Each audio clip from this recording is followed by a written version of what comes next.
Good morning. Ako po si Kuya Art. Kwento ko lang sa inyo. Mahilig kasi ako gumawa ng kwento. Based on experience, based on mga nakakakwentuhan tao sa paligid. Yung iba kaibigan, yung iba kakilala, yung iba kaopisina, yung iba random people na nakasalamuha ko sa kalye. Especially pagka nasa mall ako, nasa coffee shop, nasa grocery store, nasa bus, nasa kalye. If kilala niyo ako, I mean, marami naman akong kaibigan na friend ako sa Facebook. Normally, what I do on a daily basis is may kinukwento ako tungkol sa buhay ng ibang tao. Iba yung kwentong buhay ng tao na na-experience ko. So there's one na may nakausap ako, I think that was 2 years ago. She wants to be a baker. 2 years ago, nag-post ako ng workshop ko sa Quezon City. So, ang tinuturo ko noon is basics ng fondant designing and buttercream. Program na yan is para talaga sa mga beginners. So, ang ginagawa namin, tinuturo namin ano ba yung mga gamit sa pagde-design ng cake using fondant, ano ba yung mga gamit at ingredients using the buttercream icing. I posted it through Facebook. Then I got a message from someone na nasa province. I won't mention any names. I won't mention any locations. Hindi ko to kinukwento para mapahiya yung tao, but para matuto tayo sa sitwasyon ng buhay ng ibang tao. So nagtanong siya, "Sir, paano po ba sumali sa workshop ninyo?" So I gave her some information na ganito yung mga tinuturo ko, ganito yung mga requirements, ganito yung workshop fee, ganito yung date, ganito yung time of that workshop. We normally start from 9 a.m. to 5 p.m. that time, nung actual workshop pa tayo. So ang sabi niya sa akin, sabi niya, "Sir, kasi po nasa province po ako. Wala po ba kayong plano na mag-visit sa mga provinces? Kasi sobrang layo ko po. Hindi po ako makakadalaw sa Quezon City." That time, I was also already thinking of coordinating with people in the provinces para workshop ako. Kahit nearby provinces lang.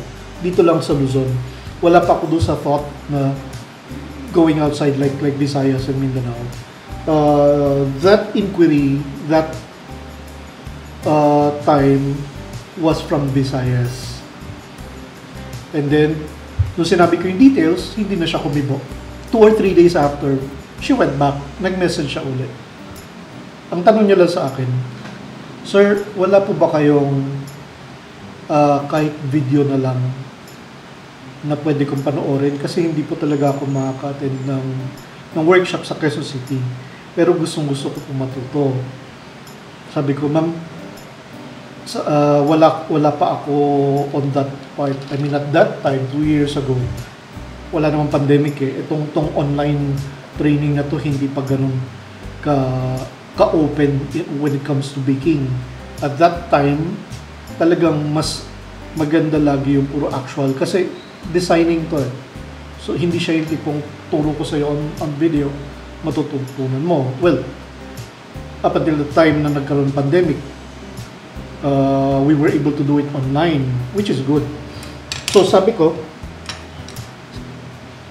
sabi ko, "Ma'am, ganito na lang, magpaplano po ako ng workshop sa ibang lugar or sa lugar ninyo."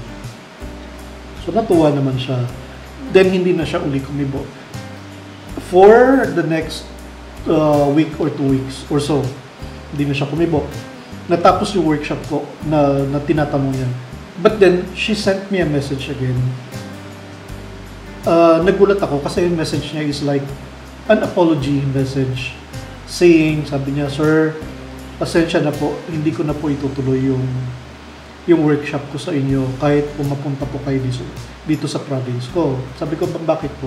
Alam niyo yung kausap mo pero para may gustong sabihin na ayaw magsalita. So sabi ko, ma'am, may problem po ba? And then, tsaka siya sumagot. Sabi niya, sir, gusto ko po maging honest sa inyo kasi gusto ko po talaga matuto ng baking noon pa. Kaso ang problema, sabi niya, unang-una po, pagdating sa gamit, hindi ko po alam kung ano yung mga dapat na bilhin kong gamit. Sabi ko, ma'am, may oven ba kayo? Sabi niya, meron po akong oven. Sabi ko, good na po yan. Isa na po yun sa basic na need ninyo para makapag-bake. Sir, maliit lang po yung oven ko. Sabi ko, ma'am, kung gano'n man kaliit yan, sabi ko, kasya ba yung 6-inch na round pan? Sabi niya, ano po ba yung 6-inch na round pan? Sa conversation namin, I can notice na there's something na medyo hirap siya makipag-communicate in the sense na hindi niya naiintindihan yung pan, hindi niya naiintindihan yung oven, hindi niya naiintindihan yung fondant. Hanggang sa pinadala niya ako ng photo ng oven niya. Whereas, she was just referring to a bread toaster. Sabi niya, yun daw po yung oven niya. Sabi ko, ma'am, bread toaster po yan.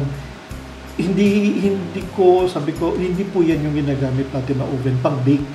So, it's ganito po. Pinadala ko siya ng photo. Ganun. And then, tsaka na siya nagkwento. Sabi niya, sir, ganito na lang po. Sige po, cancel na po natin yung topic natin. Kasi po, una-una po, wala po akong budget para dyan. So, totoo lang po yung workshop fee ninyo, hindi ko po kayang bayaran. Hindi ko kayang sumali kasi wala naman po akong trabaho, nasa bahay lang po ako. And then, ganun, nag-explain siya about buhay niya. Technically, hindi siya financially stable.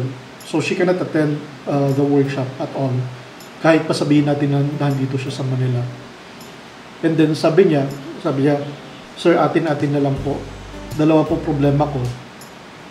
Una, pambayad sa workshop. At wala akong pondo para makabili ng mga gamit for the workshop at para sa baking. Second, na problem ko po, wala po akong support na nakukuha sa husband ko kasi pinapagalitan niya ako, bakit ako magbe-bake? Wala naman ako alam. At that point, ako na mismo yung tumahimik. Kasi parang, ang bigat. Kasi parang, on my end, it's a question of, ba't may mga ganong sitwasyon na gusto mong gawin yung isang bagay pero wala kang suporta. Gusto mong makuha yung isang bagay pero hindi mo maabot. On my end, sayang naman. Parang sabihin na natin na, what if may taong tumulong sa'yo financially? That's good. Kung merong magpapahiram sa'yo ng pera, may magpapahiram sa'yo ng gamit, who knows? I can even help you on that part. Baka ang dali naman mag-post sa Facebook na may ganitong baker tayo, may kapwa baker tayo na kulang sa gamit. Di po ba? But, if we go beyond yung problem niya sa financials, paano ko naman isosolve yung wala kasing suporta yung husband ko? So, it's like a big question on my end na parang, sana wag ganun. Kasi kung gusto ng isang tao, kung gusto ng asawa mo,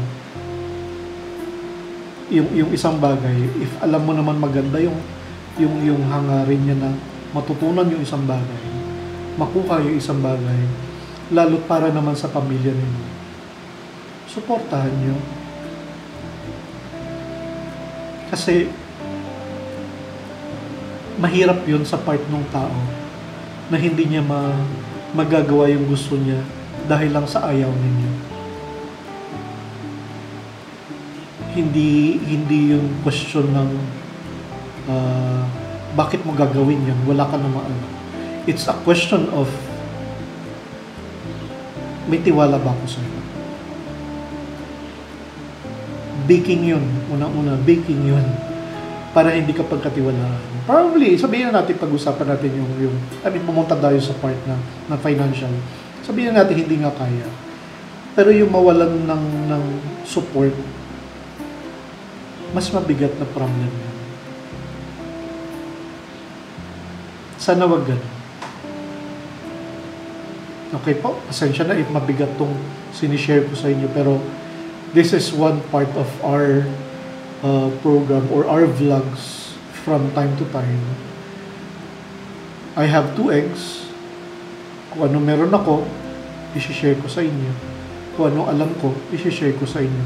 And, ang gusto ko, may matupulot kayo, may matututunan kayo. Okay? So, yun lang po.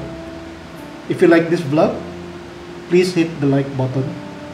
And then, invite na rin po yung mga friends nyo to subscribe on our channel. Gusto ko marami kayo matututunan sa mga ibabahagi ko sa inyo. Yun lang po. Salamat po. Be kind always.